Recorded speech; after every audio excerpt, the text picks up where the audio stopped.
We are back after a long hiatus. I mean, it's been months since we've been back on the Water Tower podcast. Guys, first off, thank y'all for getting on Facebook. You know, we've been posting a lot of different stuff we'll get into later this episode. But just from all of us, thank you for getting on there, joining the discussion. Man, just creating all-out war against every town in the Tri-County area. Man, but it's been a lot of fun seeing it. Man, guys, how y'all feel being back? I missed it, man. It was kind of, last year we kind of got into the season wasn't going how we wanted. Everybody kind of got busy with life. You had the baby and all that. So, feels good to be back though. Football season is upon us. We're getting that itch, so guess we needed to scratch it. You started it off real good with the start bench cut that got people amped up. So, yeah, man, good way to start it back off. Yeah, like Wes said, just busy. Yeah, is the best way to describe it. It got to a point where picture-wise, I took pictures of the very first home basketball game, and then after that, couldn't even find time to get around to doing that. So, but like you said, it feels good to be back, and I think we had a nice little tease. Yeah, getting into it, working our way back into it. So, like you said, football's slowly approaching, and I guess quickly approaching. World Cup sliding us right into football season. I was about to say it's been slow, but now we're at that point where it's been. Yeah, we're in summer, and usually that's like the worst time. There's really nothing ever to watch right now. Yep. Unless the Rangers are good. Yeah, and man, you never know what you're gonna get with them this year. Right now, you got the World Cup going, so a little entertainment going on. Yeah. As far as what we're looking at here on the Water Tower podcast, man, we got a lot of stuff planned. I know, obviously, we've done the start bench cut stuff on Facebook. We're going to talk a lot about that today, on today's episode. Man, I want to just get into maybe ranking, like doing a bunch of top 10 lists of various categories and stuff. Man, it's a lot of stuff. So make sure you are subscribed to us on YouTube. Make sure you're following us on Facebook. We got TikTok. I know most of the kids are on that. That's where they see a lot of our stuff. So make sure you're following us on everything. So, hey, start us off, man. Like you said, it's been crazy busy for all of us from, November all the way to now, getting back into it. Back in February, though, it was realignment for Texas high school football, basketball, everything. So we just want to kind of start this episode off with getting into that, our first and thoughts of the new districts for our teams in our area. So, fellas, we got Bahia. We've pretty much stayed, the same. We still beat Grandview, Groesbeck, West and Whitney. We dropped Maypro, but we added Keene and Palmer. So let's go back to February 1st. We were waiting to see what UIL did. We can't really predict what they do because who knows what they're thinking. So what were your guys' thoughts when these new districts came out? You want me to kick it off? All right. Well, just first thoughts when you looked at it, I felt it was kind of favorable to be a playoff contender. It's kind of too early to say how well I think we'll do in the district, but just knowing what Palmer's lost, that was a team that, had they been in our district last year, that would have been a really tough team in there. But knowing what they've lost, knowing what West has lost, we know what Groesbeck has usually. Keene, they're a fairly new football program, aren't they? Right. They kind of been struggling, their last couple of years. So it just seems like a favorable district. Obviously, you still have some pretty top dogs in the state in that district. Grandview, coming off a state finals appearance. And they got a couple guys coming back. They lost a few big pieces, but, Grandview's always Grandview. Right. I feel like they're still going to find a way to be pretty good.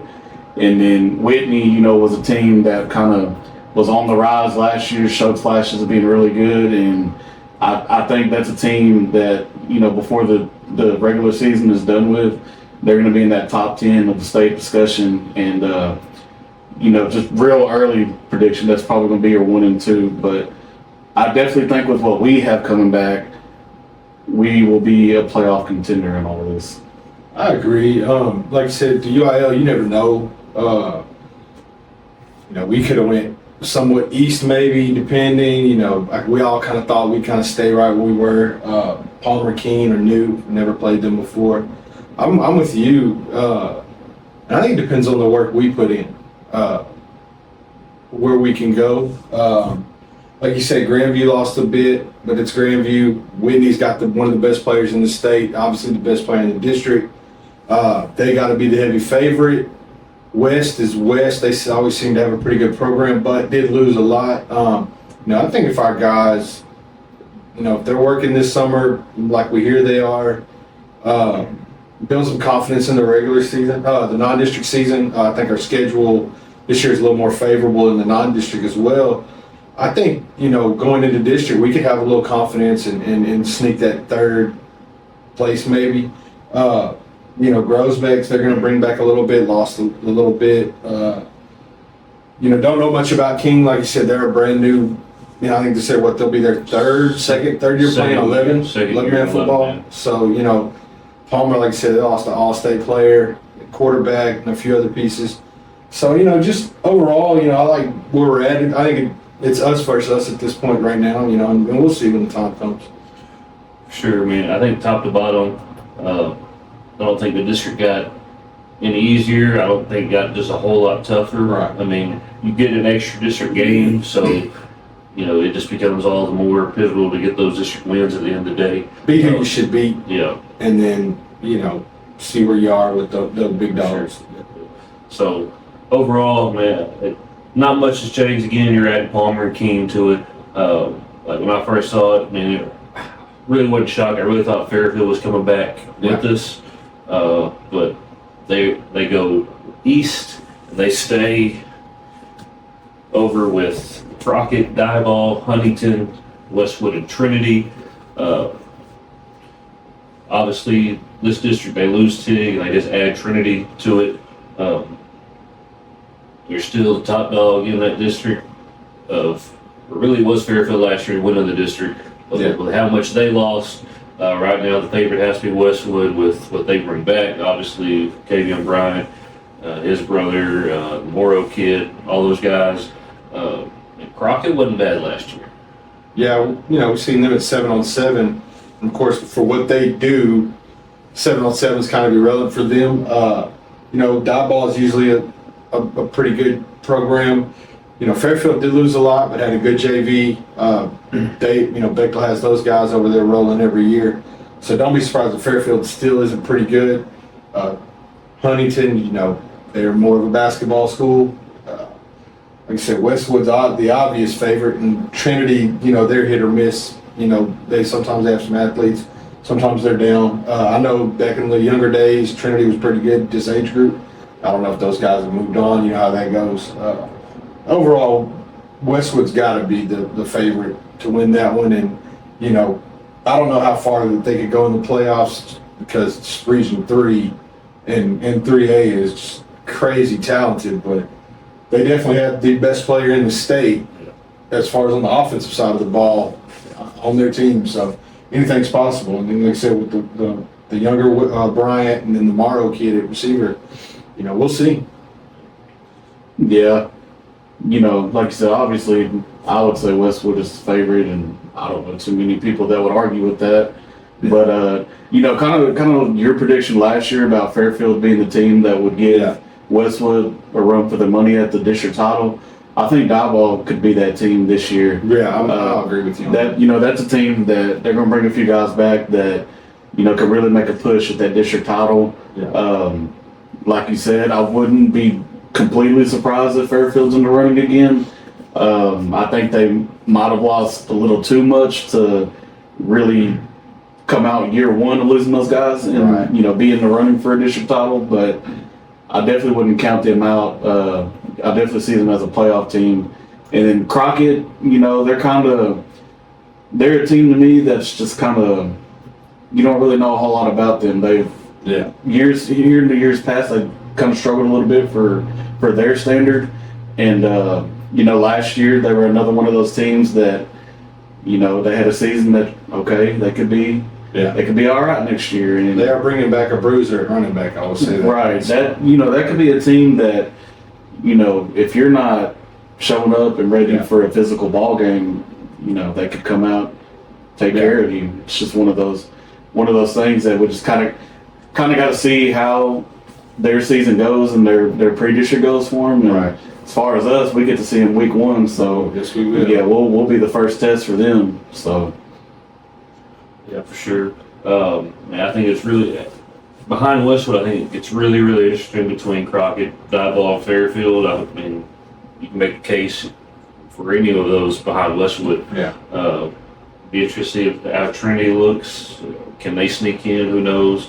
But again, this district stays the same. But you lose Tig. Trinity moves right in. Tig drops down to 3A D2. And Christmas came in February for the Tig Lions. yes, it did. They were blessed by the UIL. Yes, And I don't think anybody over there will say any different. No. You get Blooming Grove, Buffalo, Elkhart, Mildred, Rice, and Tig in this district. Don't sleep on Mildred. I will say that. They bring back a lot. Yeah, I will say if anybody's gonna contend for that district title, besides Tig, it will be the Mildred Eagles. I know they have a really good quarterback, a couple pieces to go around him, but Tig's got to be the overall favorite for that one. They bring back everybody on the O line pretty much. O-line, D-line, A couple athletes, so well coached. So yeah, Tig's got to be the favorite in that one. Rice isn't known for their football. Elkhart either. Buffalo's going to have a few pieces, and they put a little something together last year. I think they ended up losing a little bit though, so we'll see. Don't know much about Blooming Grove. They're usually decent, but yeah, Tig's got to be the overall favorite in that one for sure. Like I know, just talking to some people at Blooming Grove, they moved into this district from a district where they were just all with Dallas charter schools. Right. So are they happy about it? Are they mad about it? I don't know. Because in that district, you don't know, are you going to play that week or not? Right. So now you know you'll play every district game. So, Yeah. And good for those kids though too. I mean, you work all week, and then on a Wednesday or Thursday you get a call, hey, you're not playing this week. And seniors are losing games, so yeah, man, good for those kids that they're in a secure district for sure. Now how well they do in it, I guess we'll see. But yeah, Tig, and then I think followed by Mildred, and then everybody else. Buffalo third, if I had to guess, then Blooming Grove or Elkhart for fourth would be kind of where I'm at with that. yeah, like you said, I don't want to call Tig lucky, I guess, because they're always a pretty solid program no matter what district they're in. But obviously, I think they're the favorite as well. Just from what they have coming back, what they've been in the past, there's no reason not to think that. I'm kind of agreeing with you. I think Mildred's probably going to be the team that would give them their best game and best competition at that district title. And then, man, honestly, Buffalo, I think Buffalo could be a team to watch in that district that might, sneak into that second place. Maybe, I haven't looked at how the district schedule looks for them, but maybe late in the season, maybe has a shot at being in the district title race. And then I'm kind of the same with you, Blooming Grove. I don't know just a whole lot about them. I just know, they're kind of here and there the years past. And I feel like Rice, they've got to be kind of the, odd man out. They're going to be one of the ones that don't make it. Would be my guess. Elkhart, man, I don't know. Just you kind of never really know about them. They might could be a team that get into that fourth spot. But if I had to pick it right now, I'd say Elkhart and Rice are going to be your teams that miss out. Yeah, I'm with you on that. We'll see what our guru Scott Batts says on our prediction show. We shoot here soon, but yeah, just a little preview on that one. I'm agreeing with you. I think we're all in agreement on that one. Congrats to Tig. Then our last one, our odd man out, Worthing Bulldogs. They're our 2A team in our area. They dropped a couple teams with Fremont and Goldthwaite out of this district, but you do add Crawford and Santo. To me, it's still not an easy district. I mean, Crawford was really good last year. I mean, it's Crawford, Mart. I mean, I think they're slowly getting back to what they've been in the past. Yeah. I know Frost probably take a dip losing Coach Gibson over there. I know Santos they really picked to get that 4th place spot with Wortham being at 5th.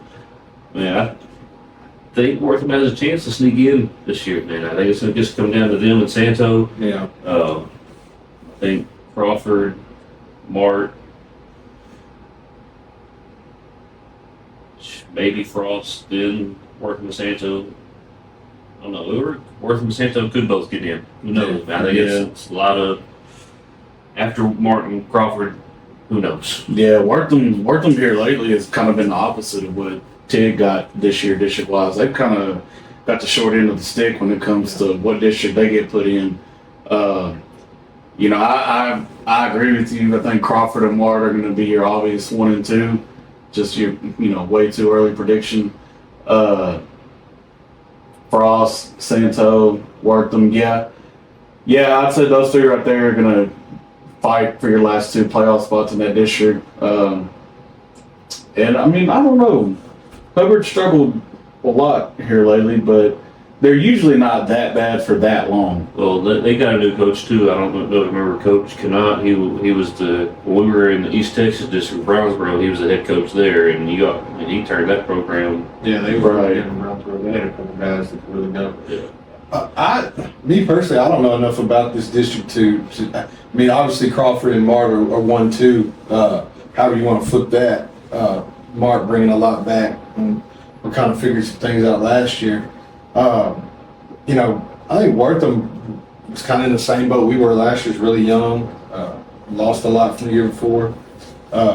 This all depends on their offseason and their new head coach coming in can get them rolling. I think they lost 1 varsity player.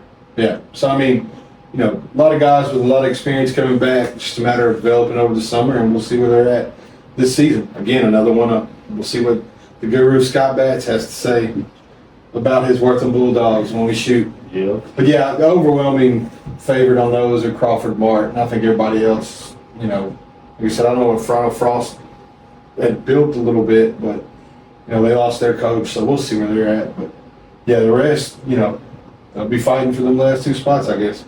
Yep. All right. So we had with district changes, we also had coaching changes. We had 2 programs in our area, including Mahia. They both got new head coaches. For Mahia, Coach Horsley has come in and take over the Black Cat football program as head coach and athletic director. Man, just the first few months of being here, man, you can see just a total shift, a total change. And I think it was a really, really good hire. And I'm excited to see what he does moving forward. Can't wait to see what he does in his first year and beyond, man. What were y'all's first thoughts of this hire? Man, just to be honest, I didn't think we'd ever get a head coach the way things were going. We had a few up and downs in that process. Had some guys come in and we thought that was going to be the guy, and it ended up not being. And we made it onto some forums online. Had a few people making fun of us and how the process was going, but we finally got our guy. He comes from a very prestigious program. For those that don't know, he comes from Carthage. So that right there, has got to pique your interest a little bit, just coming from a program like that. But I haven't got a chance to meet him yet. I've heard a lot of great things about him and how the summer is going, how the kids are responding to him. These guys, they can tell you a little bit more about them. They've met them. One thing I do got to say, I've seen them pop in to a lot of what the youth has going on. He's made an appearance at my daughter's practices and games. Just kind of seeing how things are going at that level. Networking, meeting people, and that's personally something I like to see. A guy that's going to be out there in the community. Showing face, showing that he cares about what the younger generation has going on, because that's your future. Yeah. And I know he's got a couple younger kids that aren't in high school yet, so I'm just I'm excited to see what the changes are going to be like once the season actually gets here. I've met him a few times, hung out a few times, track meets, other events and stuff like that. The one thing I can say for sure is ever since he's been here, there's been a shift in the energy, the culture. The kids have adapted well. They speak highly of him. They love what they're doing. He's a no nonsense guy. The discipline is there. My son speaks highly of him, and a lot of the kids that I talk to, they speak very highly of him. Some of the assistants he's brought in. I think we made a great hire. Like you said, we went through a process. Not a lot of people's ideal process. Like I said, there was a lot of talk on social medias and different forums and stuff like that. And I didn't think that was fair towards Mejia, because I thought we did have a guy. He backed out on us. Okay, we moved on to step two. There's a lot of programs. There's a few programs that don't even have a head coach right now. Right. They're not getting bashed on social media and stuff like that. So I didn't like that, and I didn't think it was fair to him coming into that either. Since he's been here, though, man, I nothing but positive things I've heard. I think he's finally filled his staff out, getting those guys there. Summer workouts have been going great. You noticed it in track. We took a team to girls and boys side, went to track. I thought maybe that played a part of some of the energy he's brought in. But from everything I've heard this summer, he's brought that Carthage type of mentality here. Now we just got to get into two-a-days, or we don't have two-a-days anymore, but get into practices and get into the games and see if it can translate into that. So we'll see. Great hire, I think, though, for sure. Great hire. I agree. The other one obviously was the Wortham Bulldogs. They hire Coach Bryce Perkins, which was the OC over at Mildred.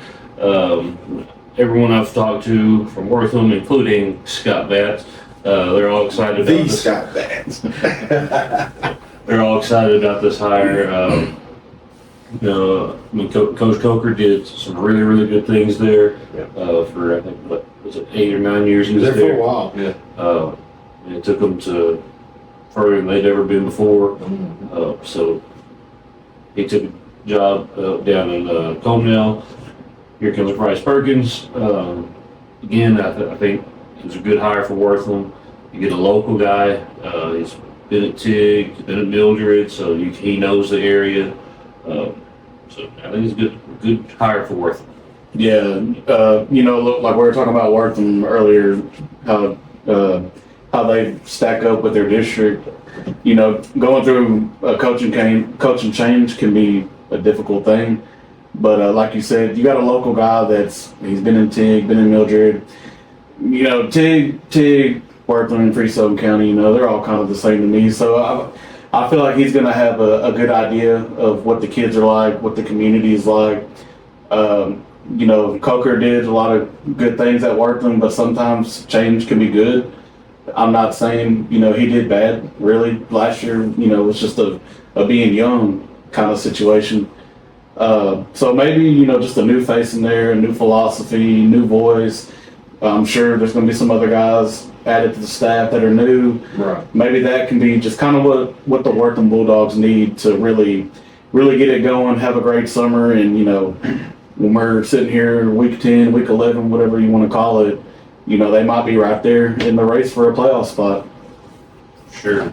I'm a little biased. I was hoping they'd have hired my boy Joseph Carroll, but it's one of those things. if they're happy with it, and we on the show, we're happy with it. Good luck to him. Hope he does great things over there. Those kids deserve it. Yeah. Scott's cool with it. Yeah. I ain't got nothing to say about it. Well, that's a good thing. Like you bring that up. Like they had a lot of good quality applicants. So, Yeah. They did. so they had. You know, Chambers, his former head coach, Lamont, he applied. So for him to beat out names like that, he had to have interviewed really well, and they think really highly of him. So good luck to him, man, for sure. So you're telling me he's got the Scott Batts stamp of approval? I would bet he has the Scott Batts I think so. of approval. I think they already got their first coaches show planned out, and ready to go. So Yeah. all right. So Yeah. obviously, Coach Worsley takes over Mejia. Coach Perkins taking over Wortham. Look, new districts, new coaches, a lot of change. But a lot of stuff doesn't change, including the rivalries between us, Groesbeck, Tig, Fairfield. It was alive and well on Facebook this week. We posted our start, bench, and cut debate. Our first one, we started with running backs. I think that was on Tuesday or something like that. We did Doug Gentry from Mejia, Larry Rose III from Fairfield, and John Love from Tig. Man, those are three outstanding running backs. Just like starting off. Like, I don't think you can go wrong with either one. To me, there is a certain order in which I would do it. Yeah.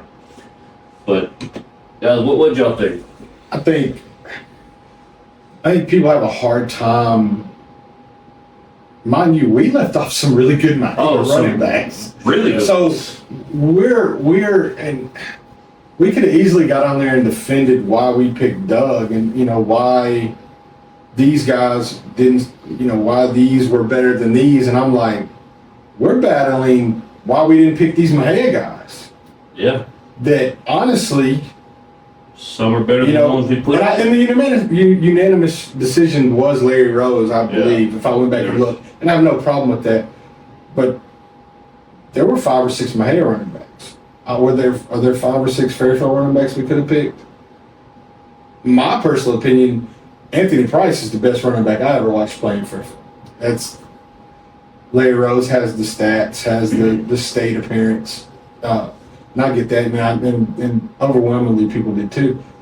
I remember John Love was a dude, though. Yep. So I have no problem with Tig.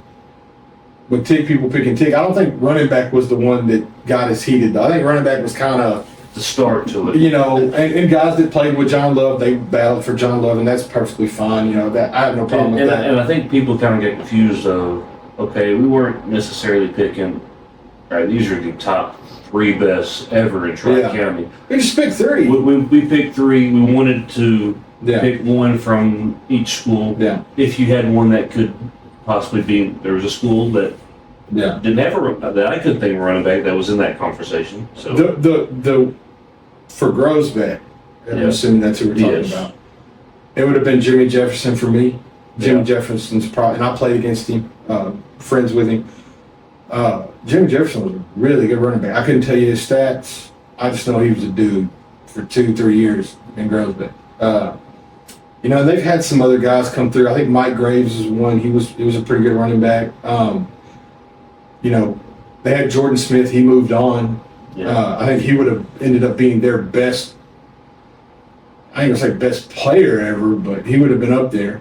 So I mean, he would have been one if he was still there. Of course, he's moved on to Waxahachie and doing great things. Committed to UTSA. But yeah, just we picked some guys and y'all have that. Yeah. Yeah. Excuse me. You all right there, buddy? Yeah, man. No, as far as guys that we picked to kick off the start, bench, and cut, I feel like we picked 3 pretty. If you got to remember, Landry's young, I'm young.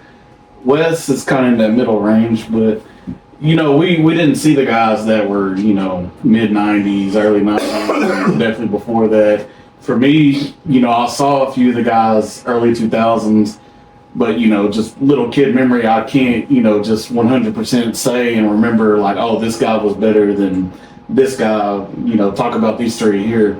So you got to remember, for me and Landry for sure. Wes, he's got a little bit more of an expanded memory, but I've seen 1, 2, 3, 4. I've seen 4 record holders at running back. yeah, I've seen M.D. Childs, and I've seen Kendrick Johnson, and I've seen Doug Gentry, and then I've seen Drayshawn Henry. yeah, And then that's not including your Broderick Reeves, your Jarrell Wileys, those type of guys. Yeah. Your Kalen Watsons. and see, You know what I mean? like I said, So Ken, that's like really the first, yeah, around that 2005 to 6 area. That's like my earliest, like, clear, I can for sure say, like, I saw this dude And play. I remember what it was like. right. And then that's not getting into the '90s where you had your Benny Wileys, your Right. Sean, Right, guys, me and Landry just hear about. Yeah, yeah. Like, guys like that. Kenneth Banks is, Yeah. your '89 guys, which the '89 guys I put just in a pedestal by themselves. They're going to state champs. Nobody's ever going to be better than them.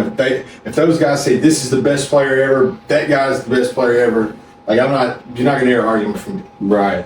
But there's just so many guys we could have put in, and Tig probably feels the same way. Groesbeck obviously feels the same way. They have dudes. Fairfield's the same way, But it started off a really, really good welcome back, I thought, because what led to the next one was that's when it got real. And the next one really wasn't, man. It was tough, I would say.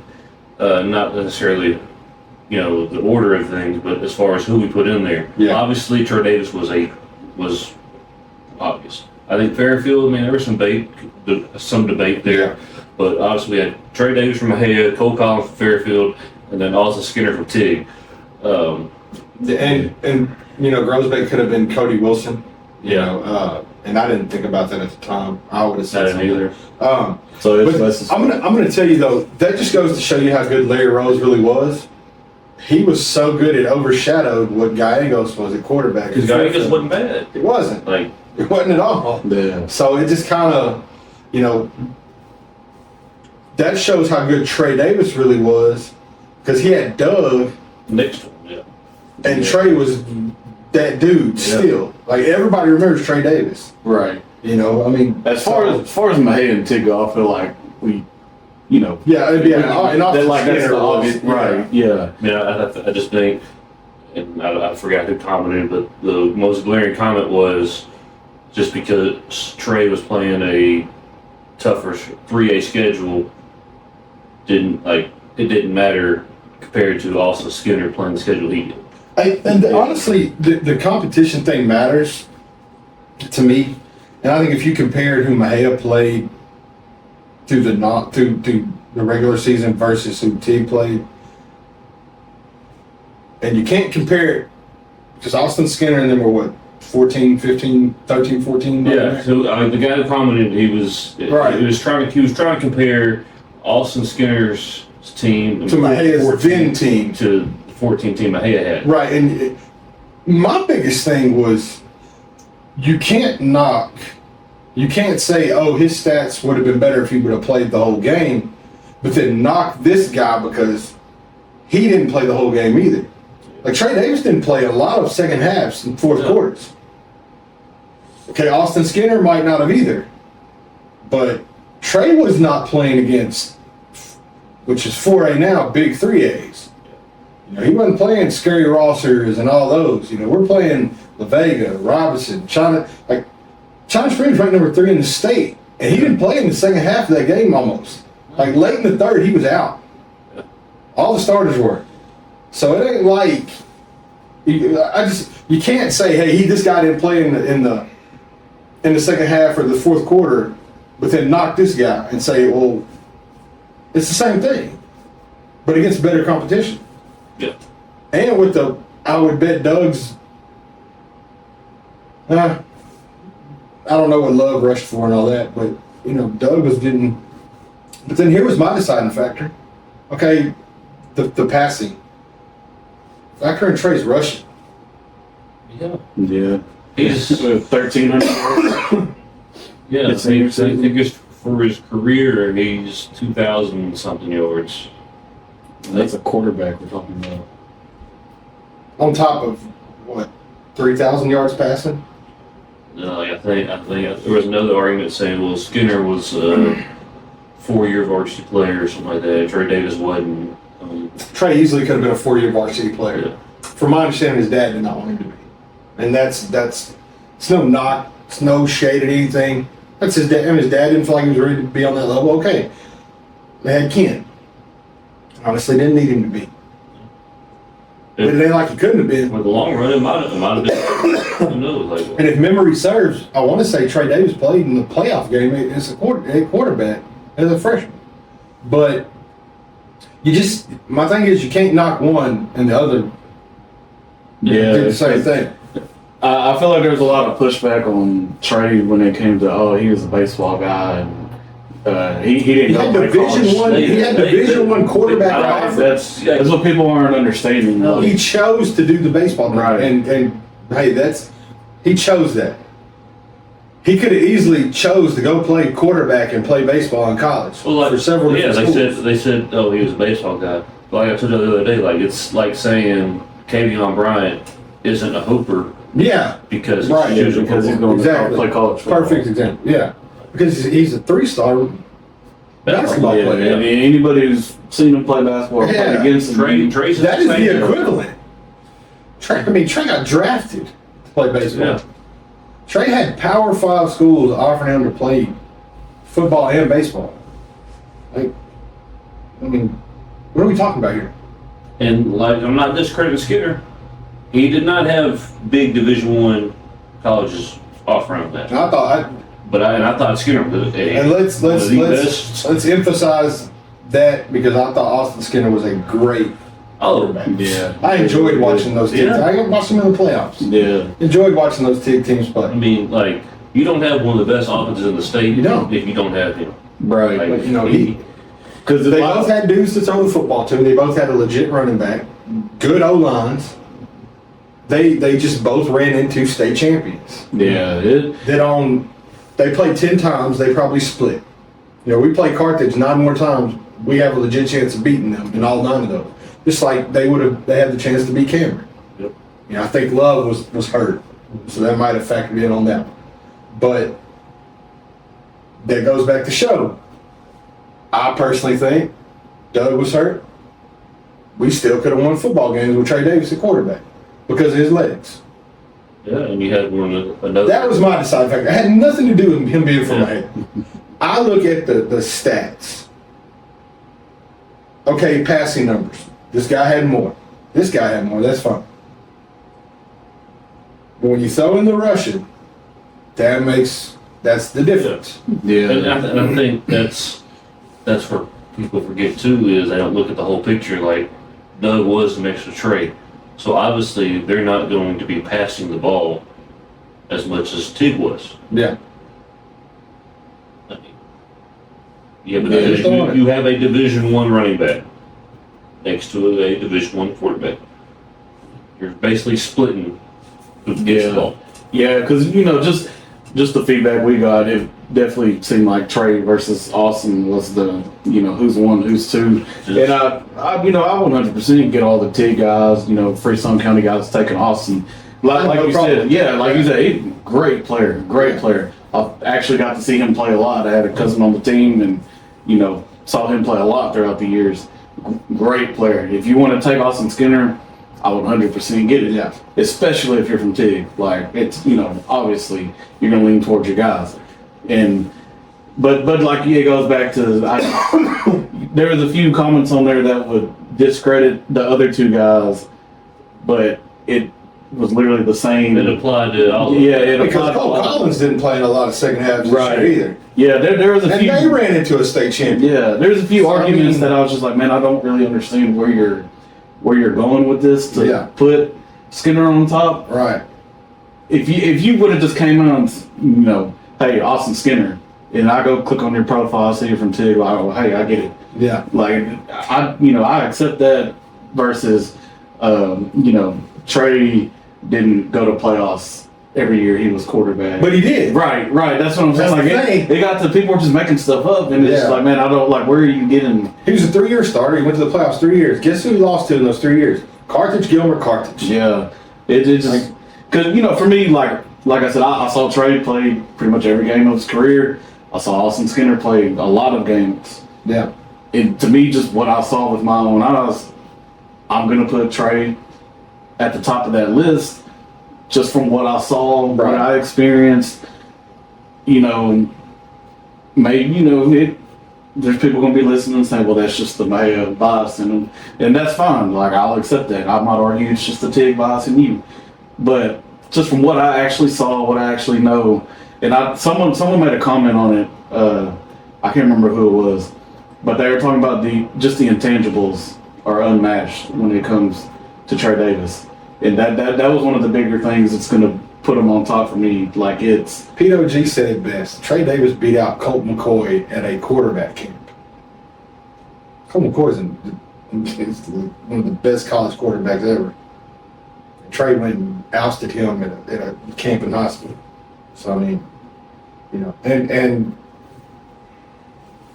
Colt Collins didn't get enough credit I thought he should have. That dude was legit. Yeah. Like how this kid didn't get any football offers to play at least FCS football. Yeah. I mean, dude's 6'3", 6'4", has a cannon, can run a little bit. Like, I don't know.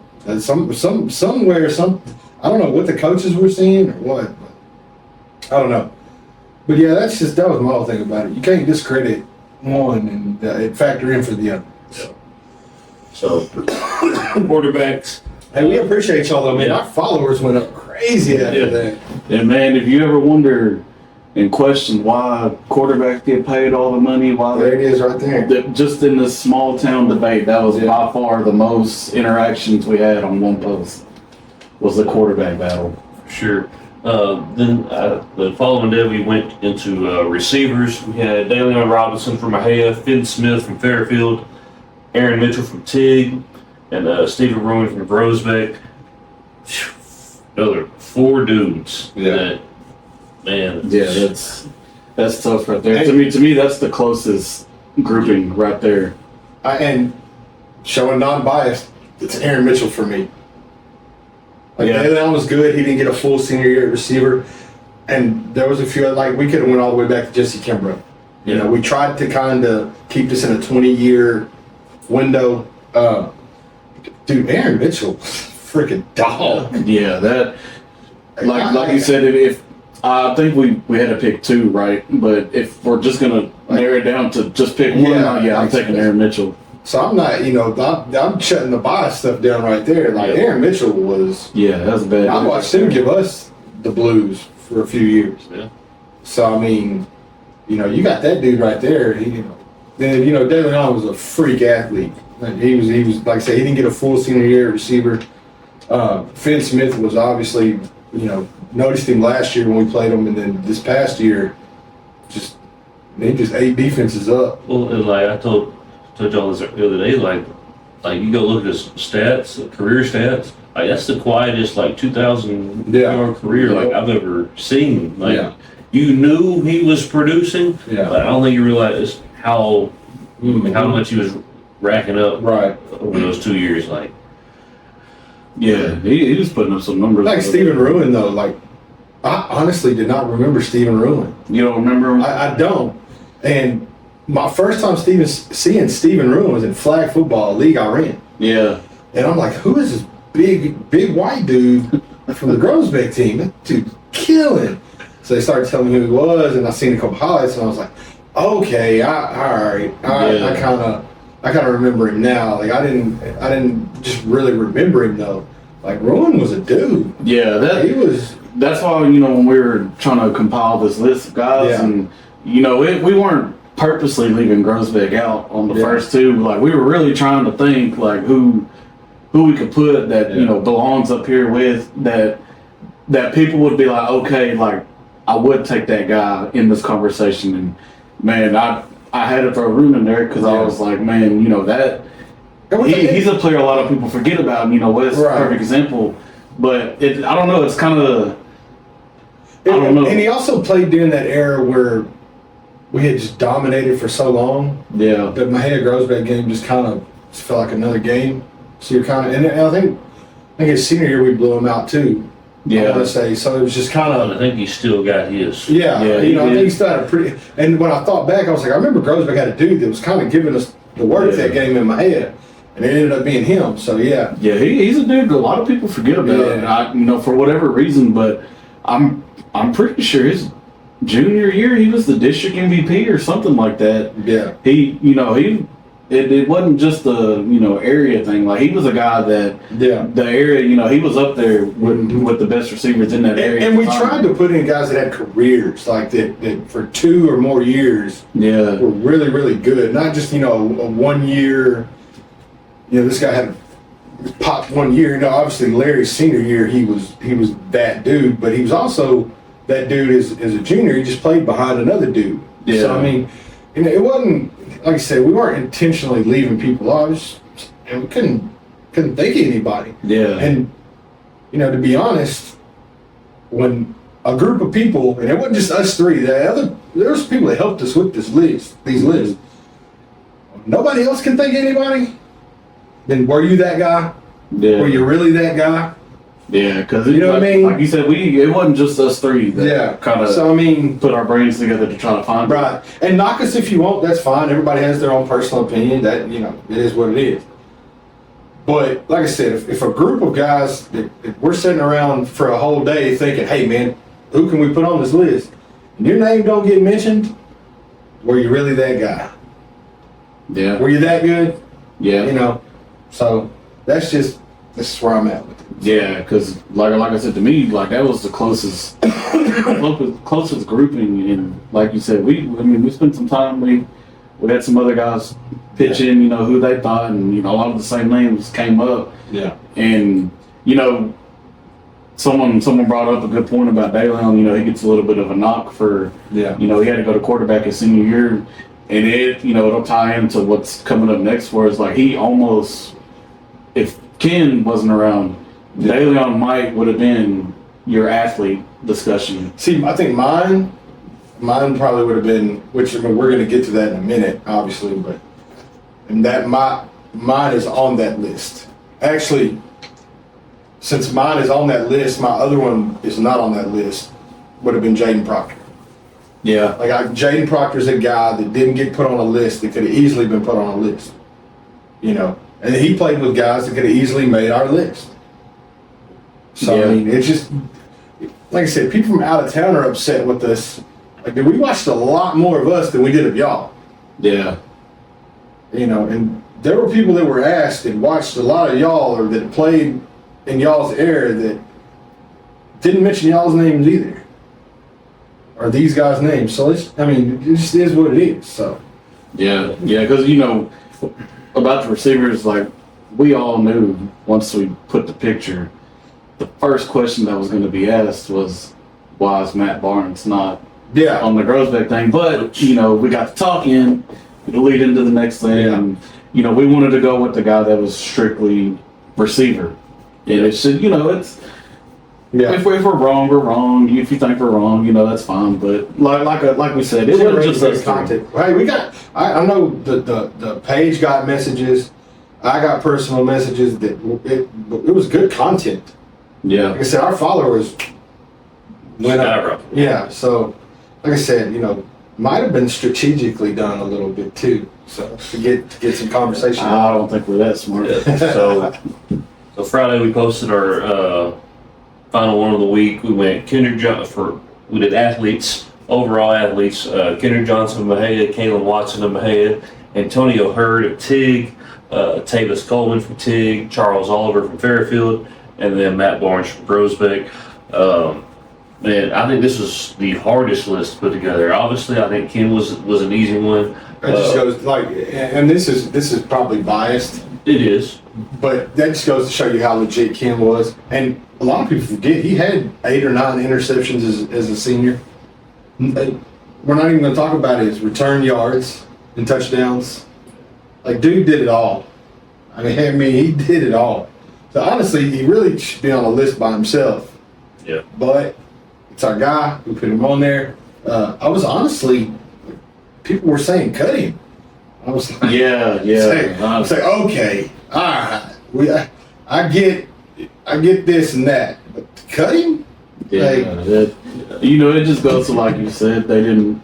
If you're from out of town, you didn't watch a whole lot of Kendrick Johnson. I don't think you had to. They never Right, did. in our opinion, that's Yeah. how it goes. But Yeah. maybe that wasn't the case Yeah. because that was one of the things I noticed. I figured Yeah. because it was start two of these guys. I think we did start one, cut two, or start one, bench two, cut three. Yeah, and see, I saw people saying cut Ken, and I figured at the very least, Yeah. you're benching them Yeah. at the very least. So, But it just goes to show Yeah. different opinions. And like a couple guys that you could have thrown on there, like Mikael Shepard from TIG. yeah. I mean, he could have been on that list. Like you said, The other Hurd, Tyrese Hurd Tyrese Hurd, could have been on there. Proctor. Proctor. Matron Gerald. Machen Gerald could have been on there. There was the Fairfield guy. Turbo. Yeah. Turbo. Alex Ward. Alex Ward. Yeah, Turbo. He could have been on there. Another guy, Bryson Gates from Fairfield, the Yeah. Playline State team. He could have been. I'm sure there's a few more TIG guys that you could throw on there. I've seen a couple of Grosbeck guys say they could have been on there. I don't have no problem with anybody going to bat for themselves. And like I said, this was the hardest list to Yeah. compile because like you can make this list 10 deep, Yeah. 15 deep, and like they're all good, Yeah. really good all around. Like did it all for their teams, but like But were you better than those guys? You know what I mean? Like, Yeah. were you better than anybody? Like, if a guy from Grosbeck was like, I could have on the list. Okay, were you better than Matt Barnes though? Were you? Like, was they said Turbo was Turbo better than Charles Oliver? I don't know. I mean, Charles Oliver went to A&M. Yeah. I think he had over 2,000 yards rushing as well. I mean he played running back, Yeah. lined up running back, they lined him up. I mean, obviously he was corner. Yeah, He was a return guy for Yeah. him. He played a little bit of receiver. yeah, He did it all for them. yeah, Throughout his high school career. Same thing Right. for Matt Barnes. Like he was Grosbeck's dude Yeah. during those few And someone years. posted a picture and he was getting triple teamed in a playoff. Yeah. But I mean that he was legit. I mean, I think Fat doesn't get as much recognition because Yeah, the overall team wasn't good during those years, but Right. he did it all. Yeah. Like he was a running back, quarterback, yeah, like played defense. Like he did it all. Antonio Hurd, same thing. And he played every position out there. yeah. And I see, like the Coleman kid, I remember him a little bit, but he was sold on me. So where I agreed. Okay, whatever. A lot of people were talking about it. I didn't just really remember him. Like the Hurd kid, both the Hurds I remember. I remember, tell you this, I went to, I think they played Rockdale. I went to that game. Mhm. They played them over Waco. Went to another playoff game of theirs. So I remember a little I believe bit you went to of that. Tarleton, right? Then I think obviously so, yeah. we played them that year Yeah. in Mahia. Is that the year we beat them, or did they No, beat? they beat us. It was like 40 something to 38. It was a close game. Like, we lost Oh, okay, I know. Okay, all right. And see, when John Love went down in that He was year, the next he man. was the next man. I That, got that you. was when, that was my first time seeing him take snaps at the varsity level. Yeah. Obviously as a freshman, I wasn't like, that's a wash. But I was like, And man, like- this kid's gonna be good. Like you could have put him on the running back list. Like that was mainly what he did. But like I think once Steve was losing some skill guys, then Tate was asked, all right, you gotta go play defense. You need to go Yeah. be a return. Like you need to do it all. Like cause you're the dude. So Daryl Brooks was another one from T. Yeah. Like he was really good. I think I want to say all those guys were like Skinner and all them were younger when he was a senior. I remember him being a pretty good player. So yeah, he's the guy we left off. We left people off, and some we didn't mean to. Some we didn't think we're better than these guys. And like I said, everybody has their own personal opinion. And like I said, none of us have a problem with that.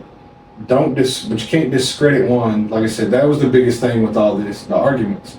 I'm fine with all the arguments. But you can't discredit one and then factor in for the other. That was my whole thing. So, I mean, but no, man, good stuff on doing that because, like I said, it got our followers up, boy. So Yeah, we up for defense. defense gets tough. Yeah, man. defense will be really and hard. people have asked for it. Yeah. Man, I guess we could. I really haven't Try. thought about it. If we did it, I think we would go DBs, like corner safeties together. Yeah. A little bit makes it a little easier, narrows it down some. I think Yeah. linebackers, put them all together. And see, we've already kind of had a little bit of discussion Yeah. last night, the night I think before. the about hardest would you start doing O-line and D-line. I think that'd be- Yeah, we're just gonna leave those alone. that. Yeah, because Sorry, big fellas. once it got to that, like it's kind of you, Like could look, linebacker- you could like- look at the stats, Who do but you it's put like, at man, linebacker? it Like, doesn't if tell we're the doing whole- linebacker. Like, who do we put at linebacker? Like, I mean, Yeah, we're I mean, really, I know I'd nominate first for Mahia, but I mean, it's like I said, my time frame's a little more. right, I didn't see a better linebacker in my history that I personally put my eyes on and remember watching than Greg Washington, Charlie Brown, Tyreek Way, Aaron Childs. You know, we've had plenty. yeah, So now you're getting into the, all right, what's the Dustin Bishop. Now I played with him. That dude was, if we made a list for Iron Man, Dustin Bishop was start for me all day. That dude started at middle linebacker, yeah, started at center, kick return, punt return, kickoff. Did not come off the field. Never missed a snap. So, I mean, but linebacker's tough, yeah. man. And, see, we've already had people comment that Yeah. Chris Roberts like best yeah, linebacker. yeah. I And mean, man, yeah, how do you argue with yeah, that? Yeah, how do you argue it? All-state champion. Yeah. Okay. Yeah, I You know? feel like defense would be really, really hard to do, and that's just talking about my head guys. I'd say we just make a post and everybody comment theirs, and then we do a poll. It'd be a lot easier, yeah. Yeah. But man, yeah, our followers went up, man, and our engagement went up. Like that I think that was like when we really originally thought about starting a podcast like this. A big part of it was we wanted to get that engagement. Like we wanted to have these arguments, these conversations with people in our area. 'Cause it's fun. Like you, especially on this scale, like you get Yeah. a bunch of people in on these arguments. Right. You get to see what everyone thinks, stuff like that. I think for our show too, for us to expand a little bit to the TIG, the Fairfield, the Groesbeck area, it helps us a little bit when we run into a 66-0 ball game that we got to come back and try to talk about that following Sunday. Yep. It kind of helps us with content on. Okay, hey, we got our teeth kicked in tonight. Fairfield played the other night. This is who they Yeah. played, and you know, Yeah. TIG. And, Well, you know, word around the street is there's a different reason we got shut down, but it was because of Wes. Little inside joke. But no, man, it like I said, the content was great. You know, like I said, people are gonna have their opinions. It's fine. I enjoyed it. I commented on a couple, but mainly the quarterback one. But everybody else, I just kind of let have it and enjoyed reading and seeing what's going on. Yeah, Sure. Man, like I've had some discussions about stuff for in the future, man. It'd be cool. Maybe the next episode, man, we take all these players we talked about and we create like a tri-county offense of Yeah. like, man, we go first team or second team, whatever we want to do, man. I think that'd be pretty cool. And it's we got enough time to talk about some stuff before the season gets here, but we don't. Yeah. It is coming on us quick. And I look at the calendar today. I think we're 4 weeks out tomorrow. Yeah. Second half of summer workouts start tomorrow. So hopefully those numbers keep going up. Not sure when we'll get together again. I know you're working a softball or baseball tournament. Yeah. I think you're taking a week off somewhere. yeah, going to Florida. But yeah, just Money. yeah. I mean, you know, we finally got a day we could all come in today. Yeah. But shoot, last week softball finally ended for us, so they were trying to put a day together, and I was like, man, like summer just started for me. Like it's still going to be hard to, work in vacations, and there's still stuff like Wes volunteering for tournament that's being hosted in Mahia. Just a whole bunch of stuff going on, but it'll start coming together here pretty soon. We're coming in weekly like we were again, and get right back to it. Sure. Yeah. Anything else before we close this thing out? I was kind of wanting it to drag and not get here as quick with it being my boys last year, but now I done got that itch. It's gonna end at some point, so there ain't no point in dragging it out. Might as well get here and let's get rolling, man. I'm ready for the season. Like I said, the new attitude, kind of 7-on-7, kind of, not to put a lot of stock in 7-on-7, but just the way they competed and just kind of hearing how the summer's going and, hearing the kids talk. So I'm ready for it to start. So, well, again, make sure you are subscribing to us on YouTube. That's kind of the area we need to push our numbers on. And another shout out to everyone that got us on, that follow us on Facebook, man. Like we love seeing that throughout the week. So make sure you subscribe, like on YouTube, follow us on Facebook, follow us on TikTok, all those things. We will see you hopefully in the next couple of weeks again to get another episode out. So as always, I'm Landry. Wes. DeLeo. And this has been the Water Tower Podcast. Out of here. Water tower, it sure